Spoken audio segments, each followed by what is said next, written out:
Hello friends, welcome again.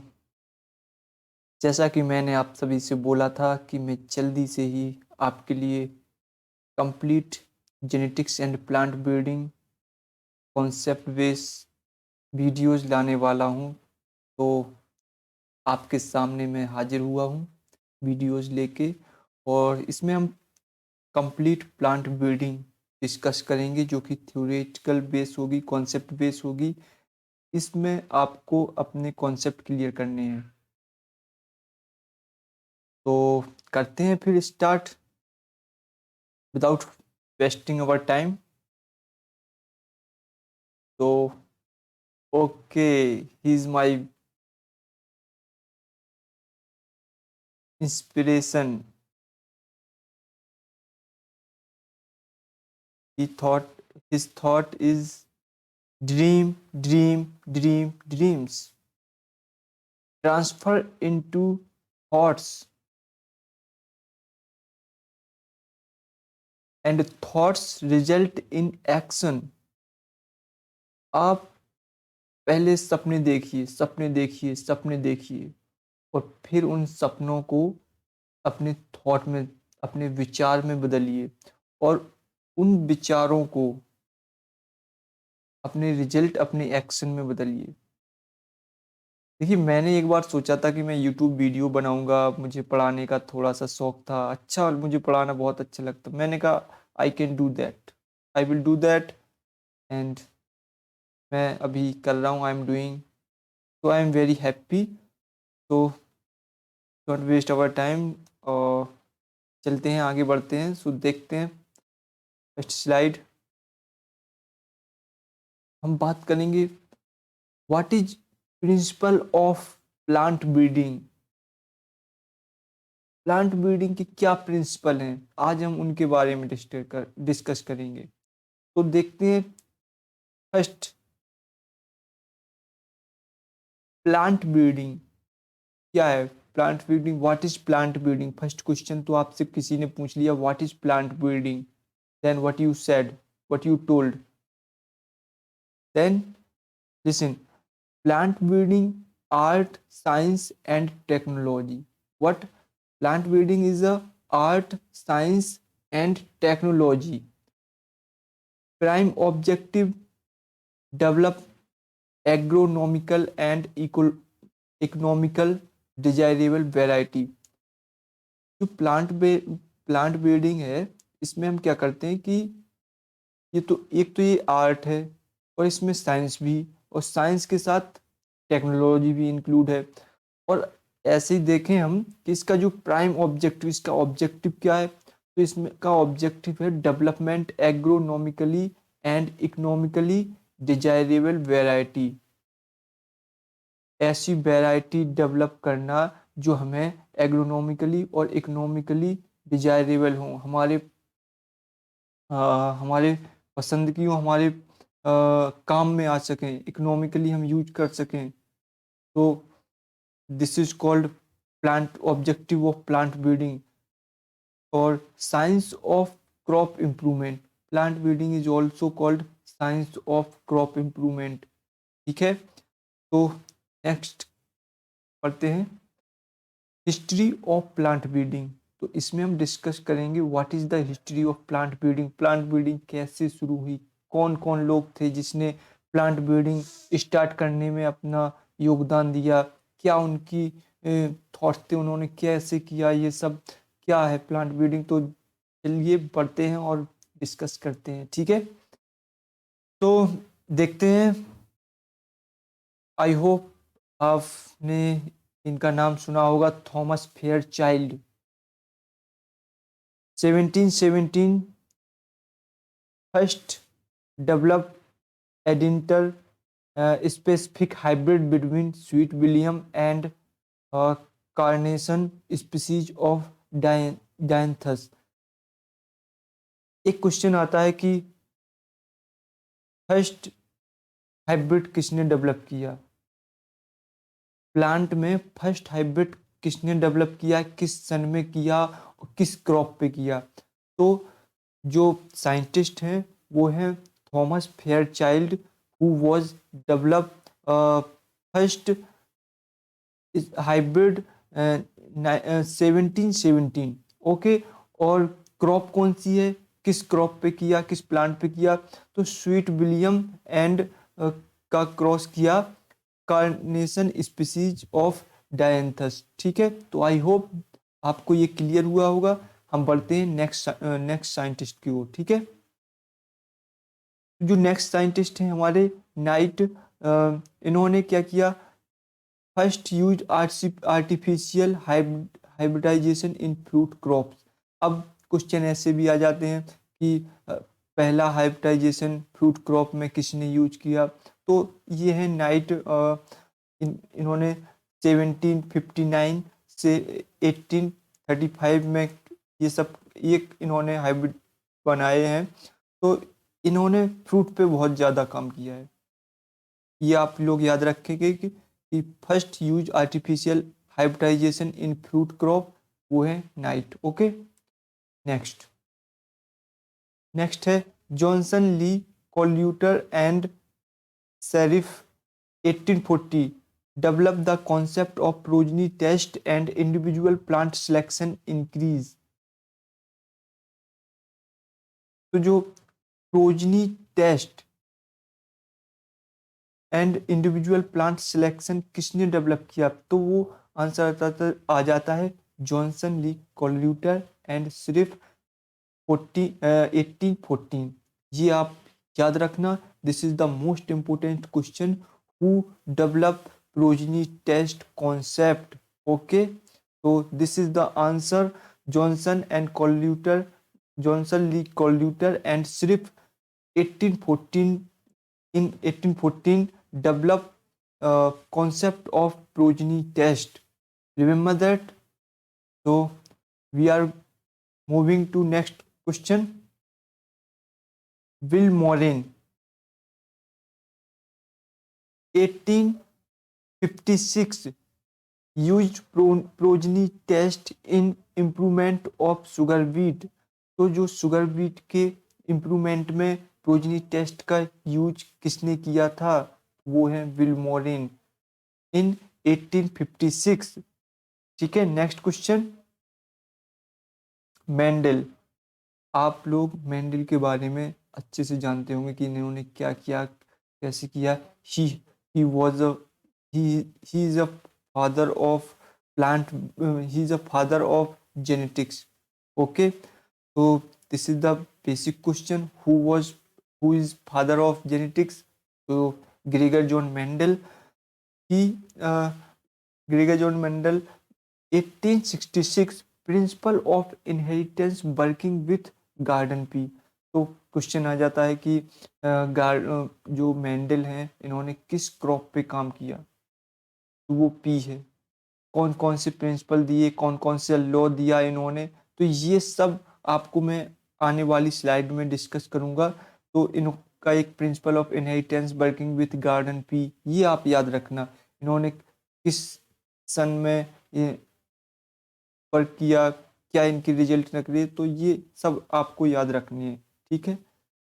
Next है रिम्फू। रिम्फू 1819 made first intergenic cross between bread इन wheat. मैं अपने आप को हाइड कर लेता हूँ, मे बी आपको दिख जाए। Rimpau made first intergeneric hybrid cross between bread wheat and rye to produce triticale. तो this is the most important question in plant breeding कि जो फर्स्ट टिकेल है वो किसने डेवलप किया था, तो वो है रिम्फू 1819 में made first intergenic crop between bread wheat and राई का क्रॉस करवाया था, तो हमें टिकेल मिला था। आई होप आप इसको याद रखेंगे। तो हम ऐसे ही आगे मूव करते हैं, ठीक है। तो नेक्स्ट हमारा है डीब्रीज। इनके बारे में बहुत क्वेश्चन आते हैं, डीब्रीज ने क्या किया था, किस पे काम किया, इनका क्या क्या इनका रोल है जेनेटिक्स में, तो आगे हम देखेंगे। तो de Vries, Correns and T S Mark 19 rediscover Mendel rediscover Mendel's law of inheritance. जो मेंडल का लॉ ऑफ इनहेरिटेंस है वो de Vries, Correns and TS Mark ने 1900 में डिस्कवर किया था। तब पता चला कि जो हम अभी काम कर रहे हैं वो मेंडल कई साल पहले करके चले गए हैं। तो इनकी वजह से ही मेंडल को फादर ऑफ जेनेटिक्स कहा गया है। Rediscovery of Mendel's law of inheritance. और ये क्वेश्चन रिपीट कॉमनली पूछ लिया जाता है कि जो मेंडल के लॉ हैं वो किसने रीडिस्कवर किए, तो वो है de Vries, Correns and TS Mark. Okay, this is clear. Next, Johnson develop. देखिए क्वेश्चन है कि जॉनसन ने क्या किया। Johnson developed pureline concept, coined the term genotype and phenotype. जो जीनोटाइप और फिनोटाइप टर्म है वो किसने दी, वो जॉनसन ने दी। और प्योरलाइन किसने डिस्कवर किया, हु डेवलप प्योरलाइन, तो वो भी जॉनसन ने किया। किस सन में किया, 1903। ठीक है, ये आप याद रखना। नेक्स्ट, सल एंड ईस्ट, 1908 इन्होंने क्या किया, over dominance hypothesis of heterosis in maize. जो ओवर डोमिनेंस हाइपोथेसिस ऑफ मेज इन मेज किसने दिया था, ये क्वेश्चन आ जाता है। तो ये आपको याद रखना है, Shull and East. Over dominance hypothesis heterosis in maize was given by Searle and East 1908। I hope this is clear। Next है GH Searle, 1914 इनब्रीडिंग इन मेज।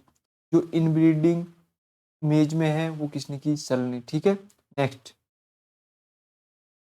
वेविलो, 1926 centre of crop diversity and law of homologous series of variation. ये किसने दिया, ये वेविलोन ने दिया। Generally पूछ लेते हैं कि concept of diversity, crop diversity, centres of crop diversity किसने दी, तो वो वेविलोन ने। ठीक है, law of homologous series of variation किसने दिया, तो वो वेविलोन ने 1926 में दी। ठीक है, नेक्स्ट क्वेश्चन है स्टेल्डल स्टाल्डर 1928 first used X-ray for induction of mutation in crop plants। ठीक है, तो जो first used X ray for induction for mutation in crop plant who was first used, वो है स्टाल्डर 1928। ठीक है, FH हल 1945 coined the term recurrent selection. ये मोस्ट इंपोर्टेंट क्वेश्चन है कि जो रिकरेंट टर्म है वो किसने दी, तो मोस्टली हल ने। ठीक है, 1945 ने हल ने रिकरेंट सिलेक्शन टर्म दी।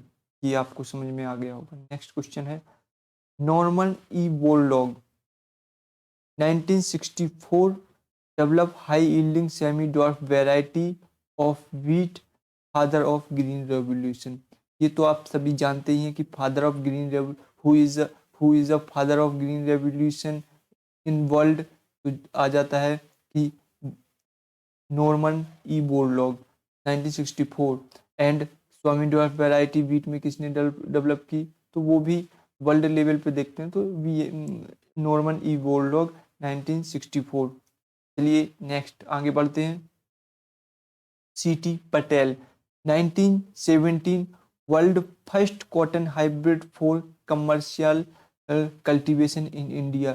देखिए ये इंडिया के हैं जो कि डॉक्टर सीटी पटेल ने 1970 में 1970 में वर्ल्ड का first cotton hybrid commercial cultivation के लिए प्रोड्यूस किया। वो डॉक्टर C.D. पटेल थे, ही वॉज ग्रेट साइंटिस्ट। सो हमें इनसे इंस्पिरेशन लेनी चाहिए।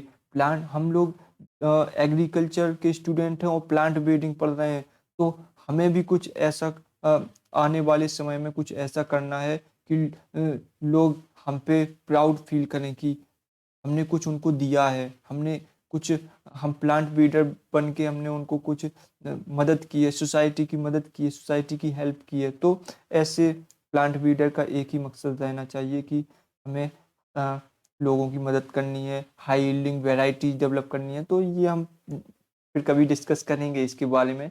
चलिए आगे बढ़ते हैं। You yuan long ping 1976 world first rise hybrid CMS cytoplasmic male sterility in China.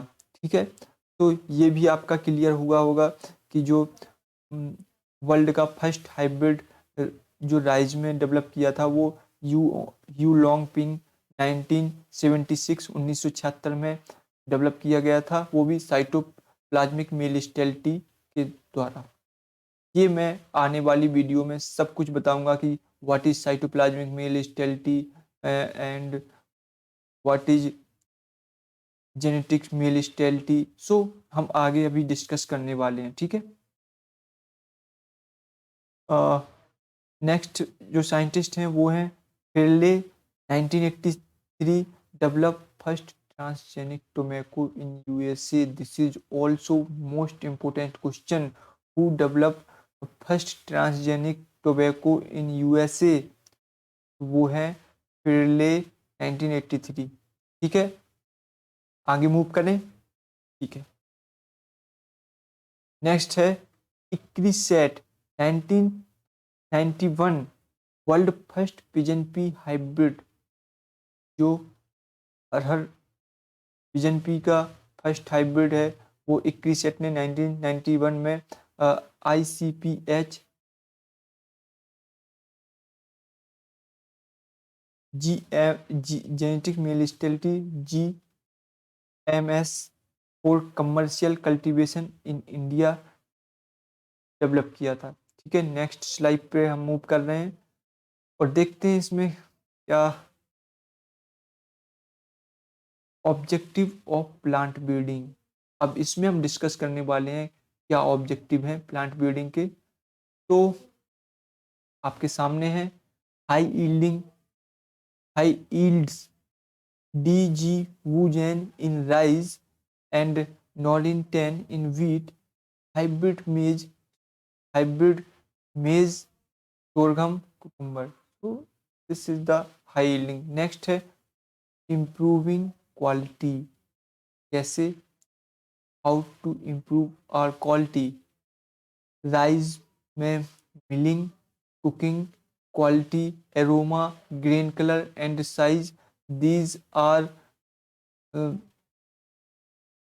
these are objective of rice to develop quality of rice. next wheat wheat में हम देखेंगे baking quality and gluten content.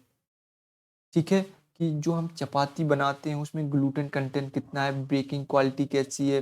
तो ये हम उसमें wheat में हम याद रखते हैं। ठीक है, और बार्ले की हम बात करें तो माल्टिंग क्वालिटी, जो हम जानवरों के लिए माल्ट बनाते हैं तो उनमें क्या उसकी क्वालिटी है, ये इसमें देखते हैं वाले माल्टिंग क्वालिटी। और lysine content deficient in cereals, जो लाइसिन कंटेंट है उसकी कमी सीरियल्स में है या नहीं है, कम है या ज़्यादा है, ये देखते हैं। तो लाइसिन कंटेंट इन सीरियल। और methionine and tryptophan deficient in pulses, जो मेथियोनिन एंड ट्रिप्टोफैन है वो पल्स में कम है या नहीं है। ऐसी नेक्स्ट है ट्रूपा content in oil seed. these all term about quality, improving quality. ठीक है, नेक्स्ट पे हम देखेंगे। नेक्स्ट है disease and insect resistance. This is also most important. अगर हम कुछ वेराइटीज डेवलप कर रहे हैं, देखिए ये सब objective genetics and plant breeding के, इसमें high yielding, improving quality, disease and insect resistance. मान लो हम कोई वेराइटी डेवलप कर रहे हैं, उसमें कोई डिजीज आ रही है, तो फिर क्या मतलब का हमारा वेराइटी डेवलप करना। तो इसमें हमें देखना पड़ता है कि वो जो हम वेराइटी सिलेक्शन कर रहे हैं, वो जो हम बना रहे हैं, वो डिजीज को रेजिस्टेंट है भी या नहीं, इंसेक्ट रेजिस्टेंस है या नहीं। तो ये हम देखते हैं कि blast resistance variety in rise, जो राइज की ब्लास्ट है वो है IR20 मीडियम ड्यूरेशन के लिए, और CO37 ये है शॉर्ट ड्यूरेशन के लिए, और जो CO25 है ये है लॉन्ग ड्यूरेशन के लिए। ये सारी ब्लास्ट के लिए रेजिस्टेंस है राइज वेराइटी। और हम देखेंगे stem borer donor TKM6, IR26 2 and TKM6। ठीक है, नेक्स्ट पे मूव करें। तो नेक्स्ट है changing the maturity duration of variety. This is also important. जब हम कोई वेराइटी डेवलप कर रहे हैं, पता चले कि हमें वो लॉन्ग टाइम ले रही है, बहुत ज़्यादा समय ले रही है, तो क्या मतलब फिर उसका। हमें तो शॉर्ट टाइम में उसको डेवलप करना है, क्योंकि नेक्स्ट क्रॉप के लिए फील्ड को हम खाली कर सकें। तो इसमें देखिए changing the maturity duration of variety early, हम इसमें देखेंगे कि जो अर्ली अर्ली हार्वेस्ट वेराइटी, उनको हम डेवलप करेंगे। Are you got it my point or not. मेरा कहने का मतलब ये है कि अभी तक हम जो वीट हार्वेस्ट करते थे वो 130 या 140 डेज पे तक जाती थी। अब जो वीट आ रही है वो 120 या 100 तक हम हार्वेस्ट कर लेते हैं, और उससे भी कम कुछ वेराइटीज़ हैं जो उससे भी कम समय में हम हार्वेस्ट कर रहे हैं। तो ये क्या है, ये सारा जेनेटिक्स एंड प्लांट ब्रीडिंग के ऑब्जेक्टिव हैं, जिसमें हम high yielding, quality improving quality and disease and insect resistance and changing the maturity duration of varieties. जैसे wheat variety suitable for late planting, जो वीट की वेराइटी है वो सुटेबल है लेट प्लांटिंग के लिए। Example Sonalika wheat variety suitable for rice wheat variety rotation. So these are the variety which uh, which is which has developed for the planting. So we are moving to next है 5 point agronomic character dwarfness इन serials. ये भी importance है, जो agronomic character है वो dwarfness है या नहीं है सीरियल्स, जैसे कि lodging resistance and fertiliser responsive. ये भी हमें देखना है कि वो फर्टिलाइजर के लिए रिस्पॉन्स कर रही है या नहीं कर रही है, जो हमने वेराइटी डेवलप की है। तो ऐसे ही हम देखेंगे। नेक्स्ट पे हम जाएंगे photo and thermo insensitive variety, वो फोटो थर्मो सेंसिटिव है भी या नहीं है, ये भी हम देखेंगे। 7 पॉइंट है कि synchronous maturity and non shattering green gram, ये भी इम्पोर्टेंस है। नेक्स्ट देखेंगे determinate growth variety green gram, red gram, cotton. ठीक है, नेक्स्ट है वेराइटी फॉर न्यू सीजन। हमें आने वाले सीजन के लिए वैरायटी डेवलप करनी है, नई वैरायटियाँ जो फार्मर को प्रोड्यूस कर सकें। ये प्लांट ब्रीडिंग के ऑब्जेक्टिव हैं।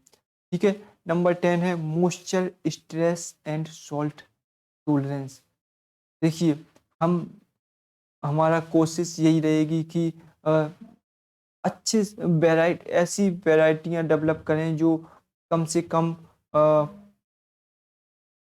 बाट पानी में वो प्रोडक्शन अपना दें।